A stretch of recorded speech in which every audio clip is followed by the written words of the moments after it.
I was 18 years old when I got married. I belonged to a very conservative family, a Baloch family, where good daughters never say no to their parents. My father wanted me to get married, and all I said was, if that makes you happy, I'll say yes. And of course, it was never a happy marriage. Just about after 2 years of getting married, about 9 years ago, I met a car accident. Somehow my husband fell asleep and the car fell in the ditch. He managed to jump out, saved himself. I'm happy for him. But I stayed inside the car and I sustained a lot of injuries. The list is a bit long. Don't get scared. I'm perfectly fine now. Radius ulna of my right arm were fractured. The wrist was fractured. Shoulder bone and collarbone were fractured. My whole rib cage got fractured. And because of the rib cage injury, lungs and liver were badly injured. I couldn't breathe. I lost urine and bowel control. That's why I have to wear the bag wherever I go. But that injury that changed me and my life completely as a person and my perception towards living my life was the spine injury.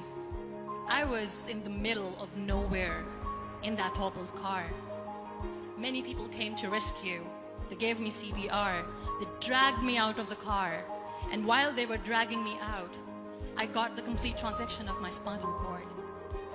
Those 2.5 months in the hospital were dreadful. I will not make up stories just to inspire you. I was at the verge of despair.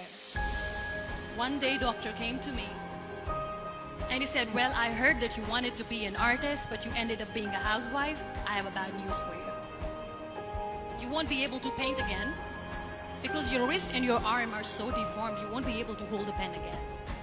And I stayed quiet. Next day, doctor came to me and said, your spine injury is so bad, you won't be able to walk again. I took a deep breath and I said, it's all right. The next day, doctor came to me and said, because of your spine injury and the fixation that you have in your back, you won't be able to give birth to a child again. That day, I was devastated. I still remember, I asked my mother, why me? And that is where I started to question my existence. Why am I even alive? What's the point of living? I cannot walk, I cannot paint, fine. I cannot be a mother. And we have this thing in our heads, being women, that we are incomplete without having children. I am going to be an incomplete woman for the rest of my life. What's the point?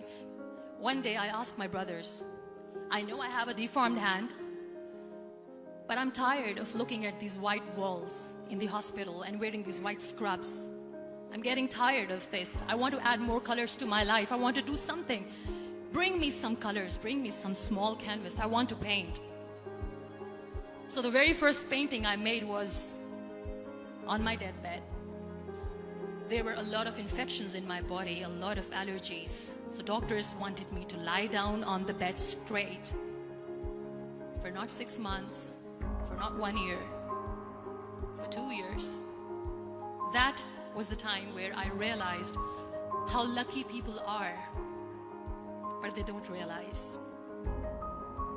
After 2 years and 2.5 months, when I was able to sit on a wheelchair, that was the day when I had the rebirth. I was a completely different person. I still remember the day I sat on the wheelchair for the first time, knowing that I'm never going to leave this, knowing that I won't be able to walk for the rest of my life. I saw myself in the mirror and I talked to myself. And I still remember what I said. I cannot wait for a miracle to come and make me walk. That day I decided that I'm going to fight my fears. We all have fears. Fear of unknown, fear of known, fear of losing people, fear of losing health, money, We want to excel in career. We want to become famous. We want to get money. We are scared all the time. So I wrote down one by one all those fears. And I decided that I'm going to overcome these fears one at a time. Do you know what was my biggest fear? Divorce. I was trying to cling on to this person who didn't want me anymore, but I said no. I have to make it work. But the day I decided that this is nothing but my fear, I liberated myself by setting him free. And I made myself emotionally so strong that the day I got the news that he's getting married, I sent him a text that I'm so happy for you and I wish you all the best. And he knows that I pray for him today. My biggest fear, number 2, was I won't be able to be a mother again. And that was quite devastating for me. But then I realized there are so many children in the world, all they want is acceptance. So there is no point of crying, just go and adopt one. And that's what I did. I gave my name in different organizations, different orphanages. 2 years later, I got this call from a very small city in Pakistan. I got a call and they said, "Are you Muniba Mazari? There is a baby boy and would you like to adopt?" And when I say yes, I could literally feel the labor pain. I said, yes, I am going to adopt him. I am coming to take him home. And that day, I was 2 days old, and today he's 6. So I decided that instead of starting an NGO for disability awareness, which I know will not help anyone, I started to appear more in public.